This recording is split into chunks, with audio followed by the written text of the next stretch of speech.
the spring of 1944, as a battle rages and two ships collide, a German U-boat commander orders his men onto the deck of an Allied destroyer, forcing the American captain to give an extraordinary command. It's my understanding, and it's my feeling, that he did give the order that had not been given in over a century. Stand by to repel boarders.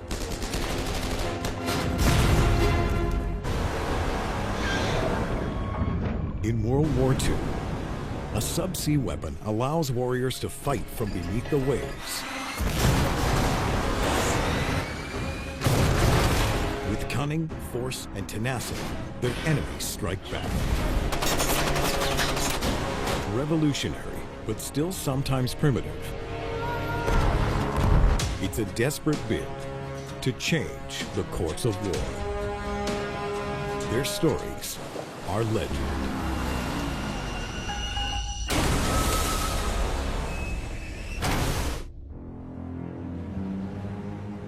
August 3rd, 1943. In the central Atlantic, the crew of German submarine U-66 surfaces during daylight to speed up a meeting with another U-boat for resupply after a long patrol. They have only a few days of provisions left, and Allied air coverage keeps them on alert, even mid-ocean. No place to hide anymore compared to the happy times in earlier war years when the open sea was theirs. Lookouts scan the sky for dangers. And U-boat commander Captain Lieutenant Friedrich Markworth welcomes a non-essential crewman to the bridge. Usually there's nobody allowed to go to the deck. In case of emergency diving, the more people you have atop of a submarine, the longer it takes to close the hatch, because everybody has to get inside the submarine. But it's the 20th birthday of torpedo mechanic Harold Nitsch. Markworth grants him a cigarette in the fresh air.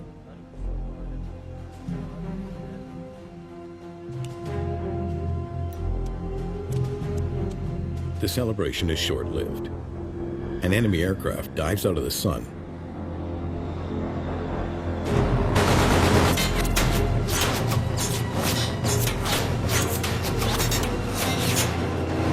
There's sheer chaos at the bridge. They hit the second watch officer, he's instantly dead. Other personnel on the bridge is hit. Even the sailor allowed to smoke, his birthday cigarette got hit in his thighs. Behind the fighter, an Avenger bomber closes in on the U-boat. These carrier-based aircraft would fly in teams. A Wildcat can attack with its guns, while the Avenger can get in position with either a torpedo or a depth charge. In early 1943, the Allies launch a new strategy against Hitler's U-boats. Aircraft carriers that carry Wildcat fighters and Avenger torpedo bombers patrol the Atlantic.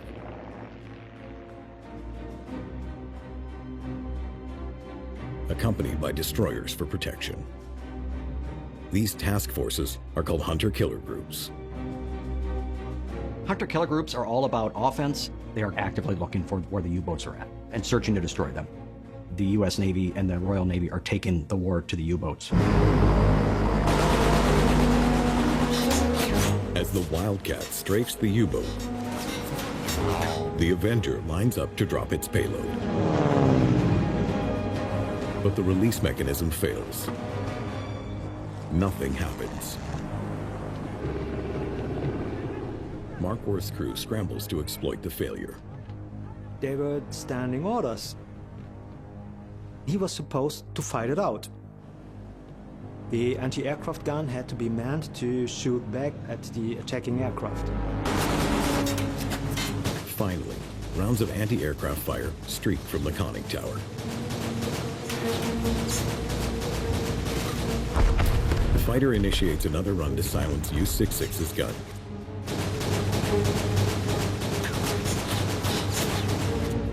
bomber circles for another attempt.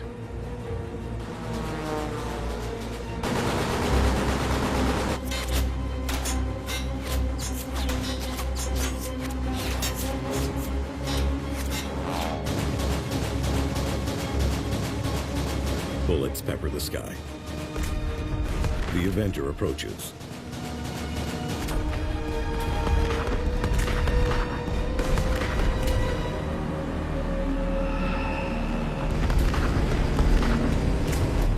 This time, the airman also uses the emergency release to drop his payload.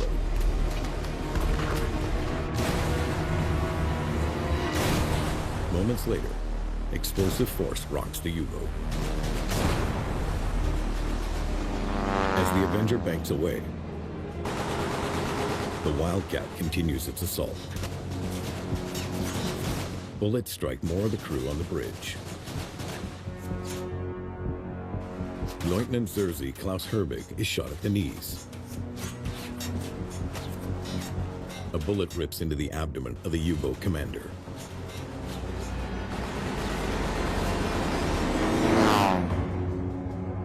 With Markworth badly wounded, Herbig assumes command and orders an emergency dive.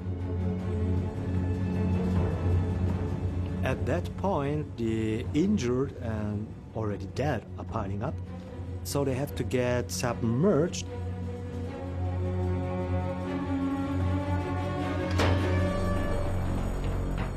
They escape the gunfire. But in their rush, those killed have to be abandoned. It just tells us about the urgency and endangerment of that situation. It's more important to save the wounded and to save the rest of the crew. The only remaining uninjured officer, Chief Engineer Oberleutnant George Olszewski, must control their rapid descent despite the damage caused by the hunter-killer attack. It's kind of mess inside the submarine. And he's getting deeper and deeper. So he has to decide what things to do first to recover the dive, to avoid a implosion and that everybody succumbs to the drowning. Now on its 9th war patrol, U-66 is a Type 9C U-boat, one of only 54 of its kind, and prized for its long range. Over the course of 8 war patrols, it's credited with sinking more than 170,000 tons of Allied shipping.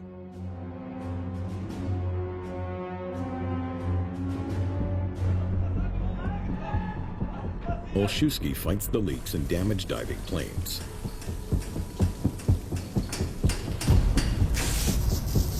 While trying to start the electric motors to help stop their plunge.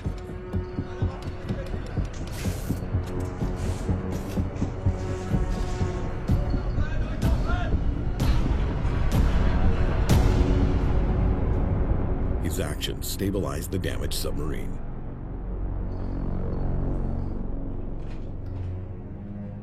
Nine surviving crew are wounded, 3 with life-threatening injuries. There's no one to provide proper care. Most boats would not have a medical doctor on board. That was a luxury rarely enjoyed. There were simply too many boats, too few doctors to do that. A crew member with basic first aid type training does what he can to help. As Markworth and Herbig struggle, 20-year-old Harold Nish passes away. The torpedo mechanic smoked his last birthday cigarette. He succumbed to his bleeding wounds. The U-boat and its crew need immediate assistance before more lives are lost.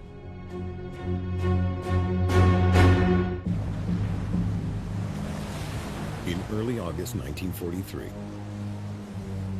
with the second watch officer killed and Captain Lieutenant Friedrich Markworth and Klaus Herbig incapacitated by the attack, Chief Engineer Oberleutnant George Olszewski assumes command of the U-boat. They remain more than 3,000 kilometers away from their home base in Lorient, France. When U-66 reports its casualties, it takes more than 2 days of radio transmissions to secure a meet with a Kriegsmarine support vessel west of the Azores Islands. It is not the boats themselves that decide where to meet. It is up to U-boat command.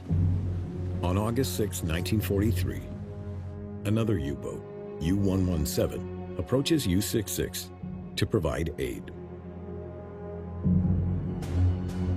In the early years of the Battle of the Atlantic, surface ships provide Hitler's submarines with provisions and fuel. So U-boat commanders stay on patrol longer and sink more Allied shipping. It prolongs the time that U-boats can operate at sea. Why go home first, refuel, and go back to the very same place where you had been? But as Allied air coverage increases, they sink most of these vessels. Karl Dönitz needs another way to support U-boats in combat. In 1942, the German Navy launches its first submersible resupply vessel. They're shorter in length than attack U-boats and have compartments to carry provisions, fuel, and ammunition. German submariners call them die Milchkühe, or milk cows. You can extend the fighting life of a U-boat with having a little slurp every once in a while. When they close in, U-117 begins to transfer desperately needed supplies to U-66. In addition, the milk cow also carries a medical officer who arrives to provide care to the wounded.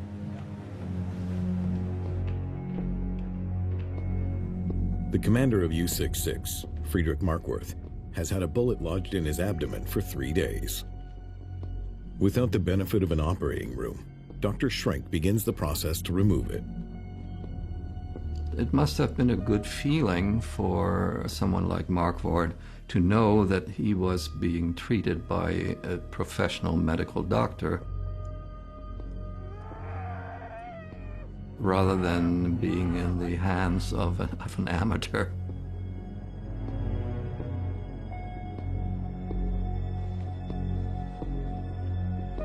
As Markworth, Oberleutnant Klaus Herbig, and the others receive treatment,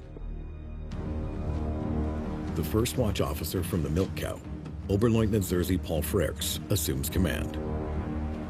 Freaks is transferred from the milk cow to U-66 because the leadership is nearly destroyed. Olszewski is not trained in seamanship and operational planning. Therefore, we need an executive officer like Freaks to bring the boat safe home. In broad daylight, both submarines sit exposed on the surface. In addition to general provisions to feed the crew, U-66 also needs fuel. To execute the transfer, the crews run a hose between them.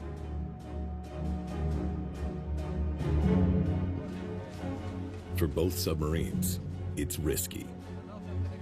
It prolonged their time on the surface, and by 1943, he did not want to spend a lot of time up there. In the midst of the refueling, an American bomber appears. The U-boats are trapped on the surface. To get both boats separated, they have to take out the hose and they have to close the valve and the opening for the fuel. While they make preparations to dive, gun crews scramble to battle stations.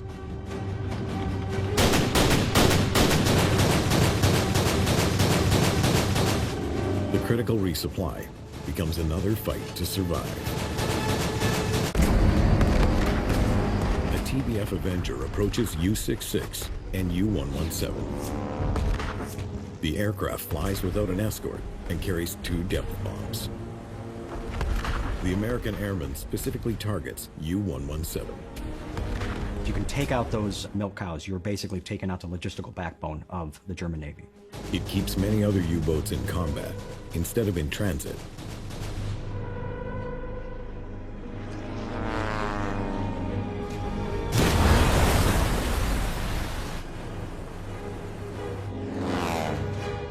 The explosion severs the fuel transfer hose.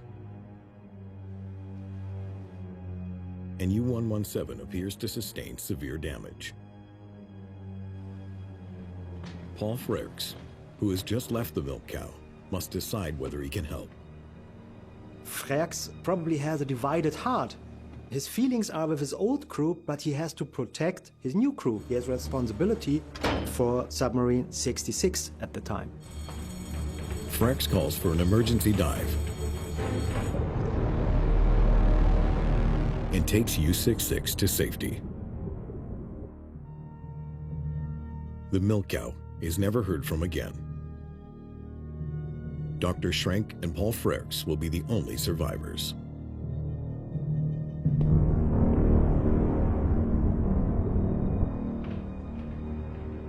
Schrenk is able to keep Captain Lieutenant Friedrich Markworth and the others alive until they can finally receive proper medical care.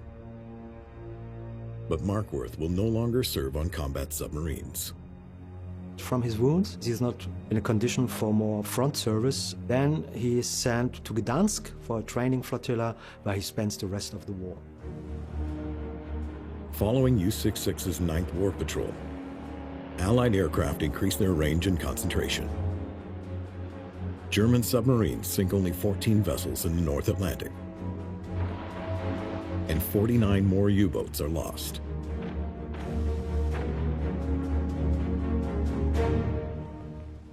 In response, Gross Admiral Karl Dönitz directs his U-boats to the South Atlantic, where air coverage is lighter and ships still sometimes travel without convoys.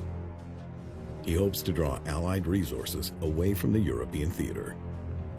We are binding the enemy by sending our boats out there into peripheral waters, basically to stir up some trouble.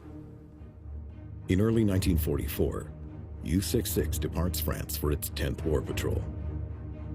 The submarine journeys thousands of kilometers from France to prowl off the coast of Africa.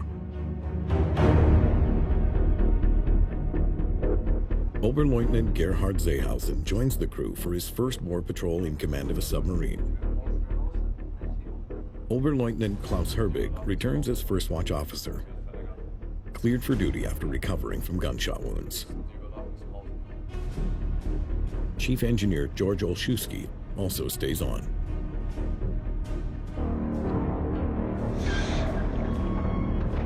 Free from the threat of Allied air coverage, the rookie commander has time to hunt.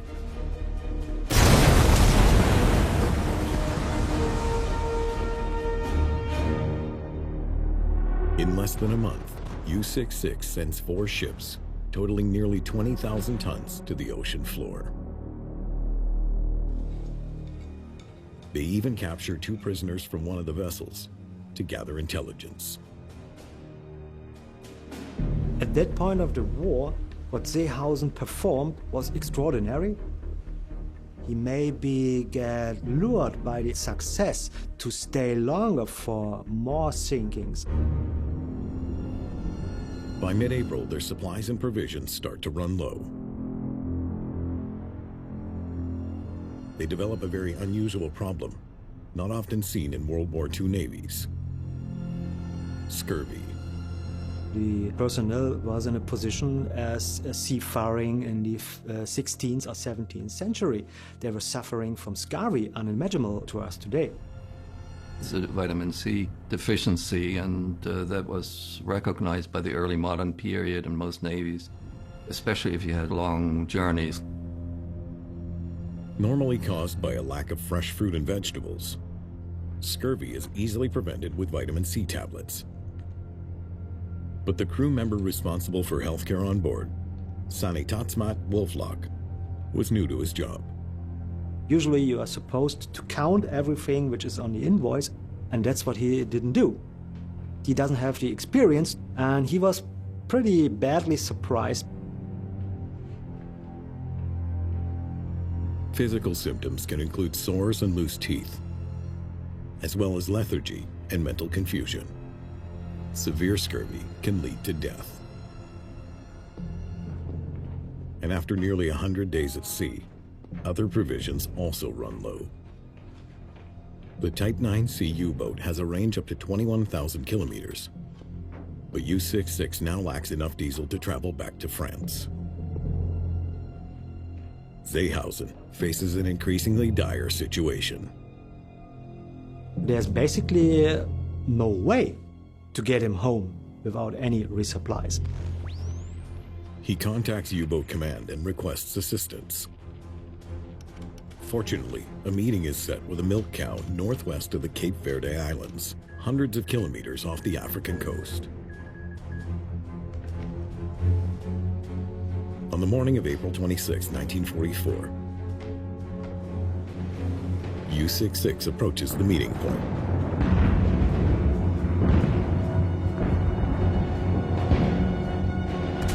The crew on watch are surprised to find enemy ships.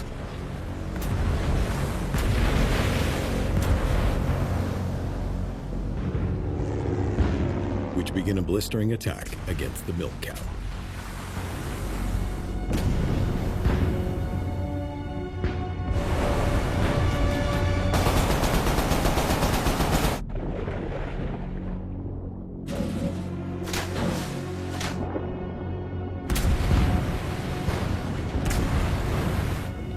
Seehausen and his already wasted crew were supposed to defend the milk cow.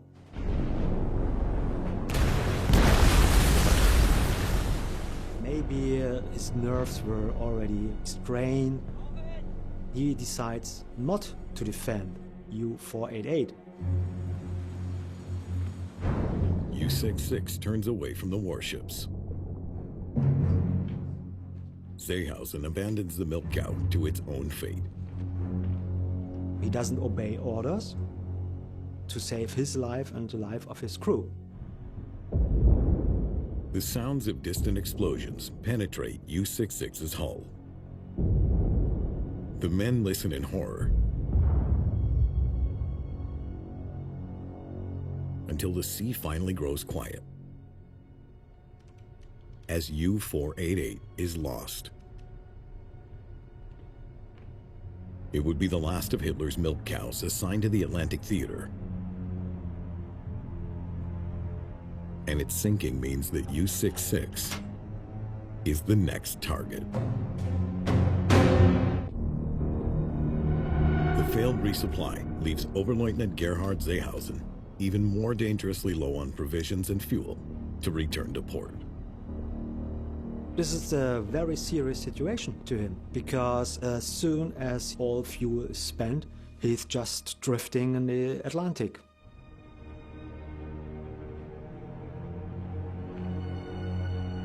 The shortages are compounded by 2 prisoners on board. The British prisoners came from a ship which was torpedoed by Seehausen. One of them was the captain of the ship.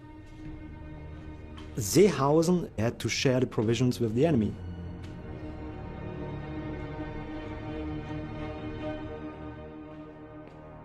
At U-boat headquarters, Gross Admiral Karl Dönitz receives word that the attempt to resupply U-66 failed, and U-488 is gone. With no other milk cows left within range, they devise a plan to share from combat U-boats instead.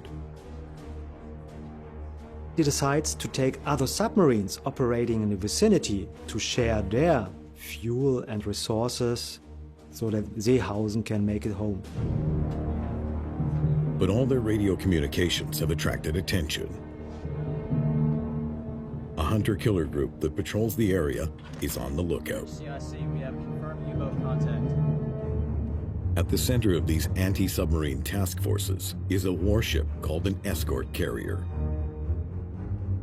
First deployed by the U.S. Navy in 1943, they're smaller versions of famous ships like USS Hornet and Enterprise. Escort carriers, they were called baby flat tops. Standard carriers take a long time to build. Escort carrier is a quick fix of the aircraft carrier problem. This short construction timeline means American shipyards roll out one per week. So this is the largest classification of any aircraft carrier ever made. Over half the length of a conventional carrier, escort carriers transport just shy of 30 aircraft and have a top speed of 18 knots. In early May 1944, the escort carrier USS Block Island launches its planes in search of U-66. The presence of aircraft in the area can force a submarine to remain submerged and drain the batteries that power its electric motors. The hold-down tactics are pretty bad for Seehausen because there's constantly an aircraft operating above the submarine. As they stay down, the air on board turns foul. Seehausen and his men, worn down by dwindling supplies and scurvy, struggle to function. His breathable air is getting wasted and wasted more and more. So it makes it harder for the crew to make perfect decisions. In the early hours of May 6, 1944, Seehausen makes a choice. At a certain point, they have to make a decision to surface and to stay surfaced to recharge the batteries. In a remarkable twist of fate, the U-boat emerges just 5,000 meters from USS Block Island. The escort carrier's radar detects the German submarine. In this moment, the U-boat has the edge. The escort carrier had a very thin hull. The job of Block Island and the other escort carriers is to get aircraft and destroyer escorts on the point of contact, not to be near the point of contact. With no time to lose, the escort carrier orders an emergency turn to evade an attack by U-66. Then, Block Island orders a destroyer escort to intercept the U-boat. Despite the opportunity, Seehausen does not pursue the carrier. He travels in the other direction and tops up the U-boat's batteries. The longer time the submarine has to charge its batteries, the longer time it will have in case of an emergency dive later on to get away from the hunter-killer group. Just before 2:30 a.m., an Avenger bomber from USS Block Island locates U-66 on the surface.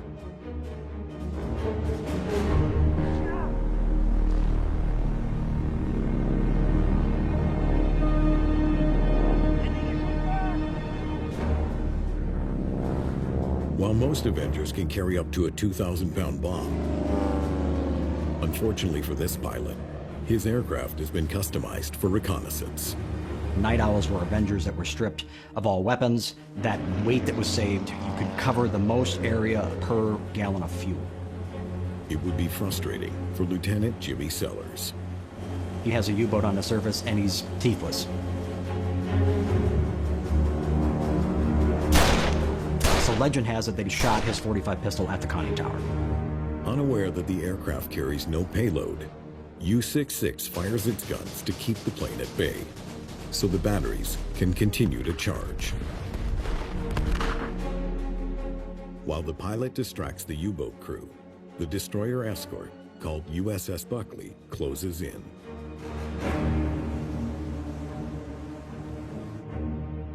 First commissioned by the Allies in early 1943, destroyer escorts are another class of warship, motivated by the need for fast and cheap construction.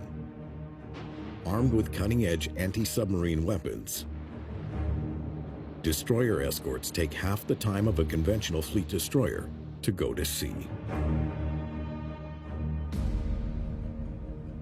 From a distance of 13 kilometers, Lieutenant Commander Brent Abel coordinates their approach.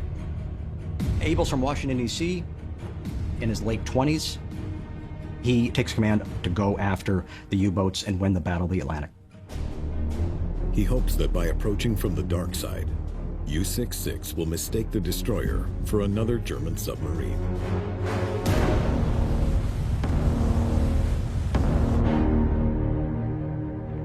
Intelligence is telling him that the U-boat is looking to be resupplied, So his plan is to look at the stars, look at the moon, and then come in at an angle where the Germans may confuse his approaching vessel with the milk cow.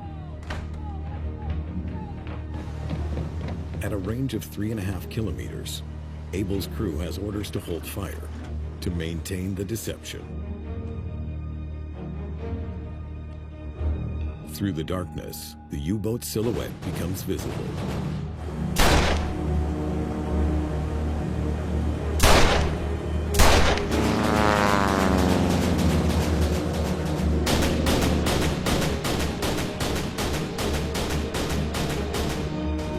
Despite the diversion of the circling Night Owl Avenger, one of Seehausen's lookouts spots the danger. He realizes that Buckley has spotted him. Usually he was supposed to dive away, because a destroyer is built to destroy a submarine. But Seehausen makes a different choice. Ultimately, he decides to fight a superior enemy.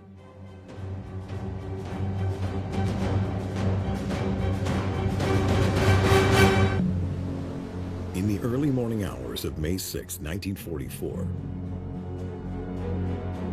an American destroyer escort, USS Buckley, steams toward the German U-boat U-66. On the submarine, First Watch Officer Oberleutnant Zerzi Klaus Herbig faces a daunting task. He must execute a torpedo attack against the narrow target. The problem is, he only sees the frontal silhouette of the destroyer, which is less than 10% of the length.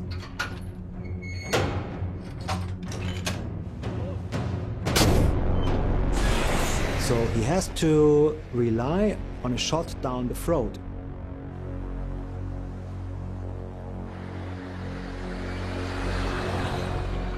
The torpedo has to be in a perfect position to detonate. Early detection by Buckley's crew means the escort avoids being struck.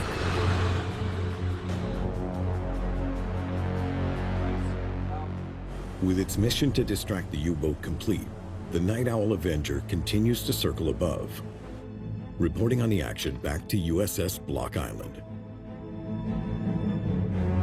A little before 3:30 a.m., the U-boat commander, Oberleutnant Gerhard Seehausen, opens his guns on USS Buckley.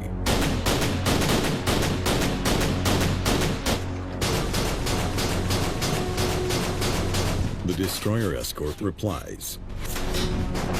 The destroyer has many guns aboard and has a much higher rate of fire.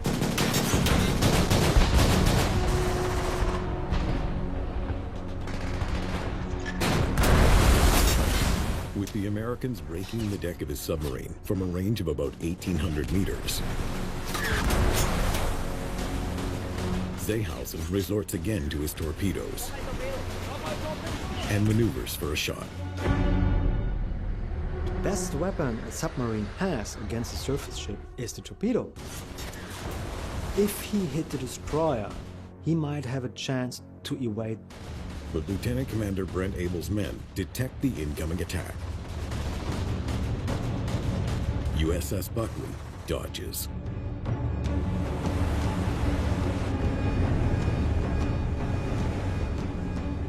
The destroyer is running at full speed. He just needs a little alignment to get out of the way of the torpedo. Now even closer and running parallel to the U-boat, the American crew's superior gunpower comes to bear. U-66's conning tower is riddled with gunfire. And high-caliber bullets puncture the submarine's pressure hull. Seehausen can no longer dive his U-boat.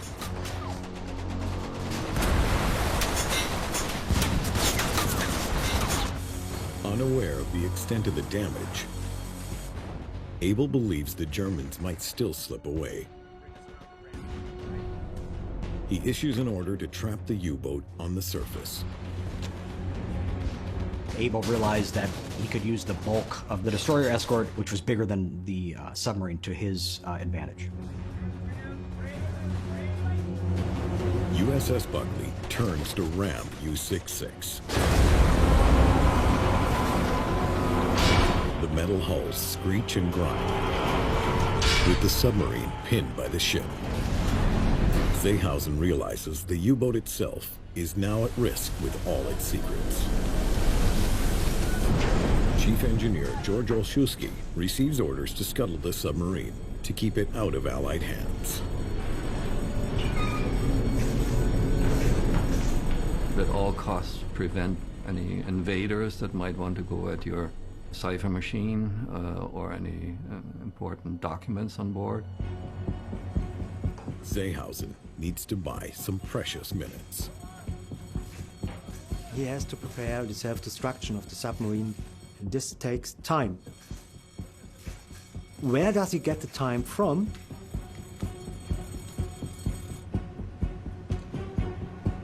Having a boarding party like in Napoleonic times. Weapons are brought topside. Led by First Watch Officer Klaus Herbig, a small group moves towards USS Buckley, still perched on the deck of the U-boat.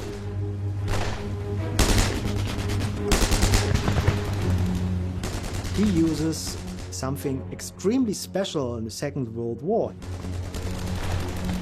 to create a distraction, buying Seehausen the time. Lieutenant Commander Brent Abel watches Germans with guns now board his ship. He's believed to have issued an order unprecedented in World War II. It's my understanding, and it's my feeling, that he did give the order that had not been given in over a century. Stand by to repel boarders. Buckley's crew is caught unprepared. A lot of the sailors do not have access to firearms, so they are punching people, they are throwing shell casings, even throwing a coffee cup. In an unexpected hand-to-hand fight for their ship.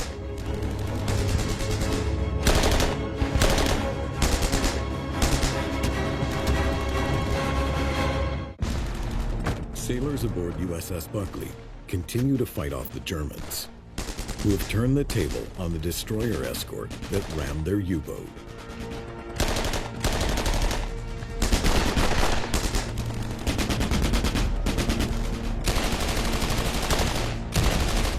Lieutenant Commander Brent Abel must act to prevent more enemy submariners from boarding his ship.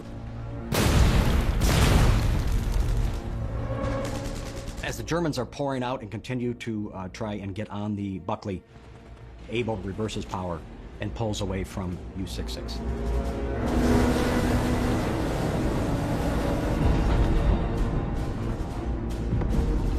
On board the war-torn U-boat, Oberleutnant Gerhard Seehausen and Chief Engineer George Olszewski continue the preparations to sink their own submarine.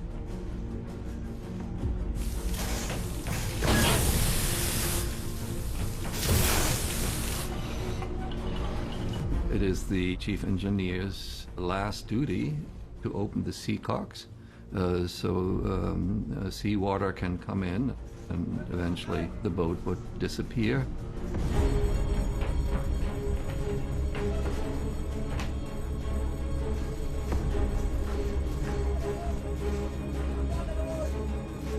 As German submariners abandon their stations, the prisoners captured from the merchant ship earlier in the patrol are caught in the crossfire.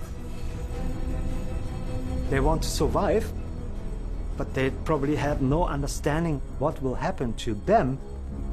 Will they take care of us or will they leave us inside the submarine?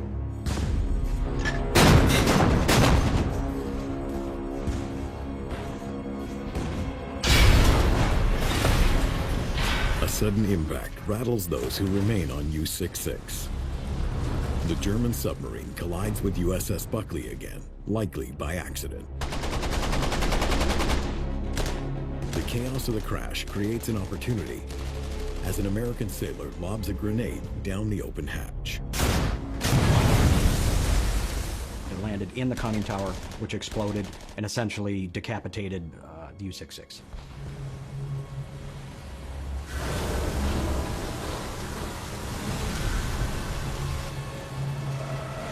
bullet-riddled and in flames, U-66 succumbs to the sea.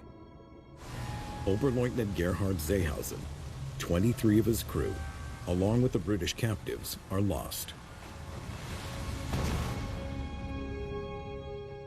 On USS Buckley, First Watch Officer Klaus Herbig and the other invaders are joined by those rescued from the sea.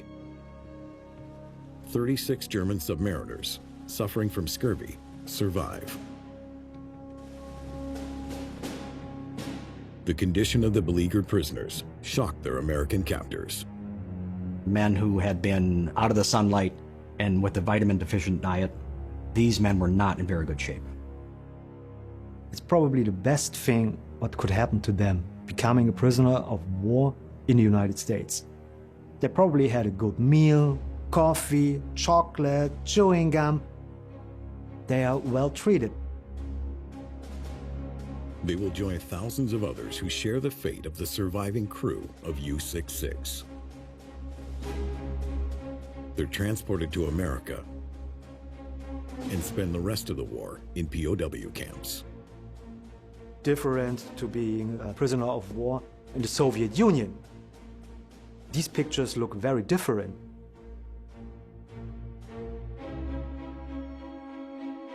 Lieutenant Commander Brent Abel earns the Navy Cross for inspiring leadership and courageous, aggressive spirit in the battle against U-66. USS Buckley makes it back to safe port after makeshift repairs at sea. The bow is severely damaged, so to contain flooding, rubberized mattresses are rammed into those portions of the forward bow. By the end of World War II, hunter-killer groups would sink 53 German U-boats and seize one, sending nearly 5% of Hitler's submarine force to the seafloor.